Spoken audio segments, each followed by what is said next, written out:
عبداللہ بن عمر رضی اللہ تعالیٰ عنہ روایت کرتے ہوئے کہتے ہیں ترمذی کے اندر ایک مسلمان کی عزت بتاتے ہوئے، اللہ کے نبی صلی اللہ علیہ وسلم نے ایک دفعہ کعبۃ اللہ کو دیکھا. اللہ اکبر.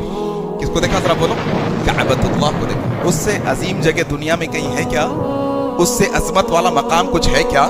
اس سے بلند گھر کوئی ہے کیا دنیا کے اندر؟ نہیں نا. اللہ کے نبی عبداللہ بن عمر کہتے ہیں ترمذی کی روایت، کہا اے کعبۃ اللہ، اے کعبۃ اللہ، تیرا مقام بڑا بلند ہے، تیرا مقام بڑا عظیم ہے، تو اونچے درجوں پر ہے، لیکن اے کعبہ تجھ سے بڑھ کر مقام ایک مسلمان کی عزت کا ہے. اللہ اکبر.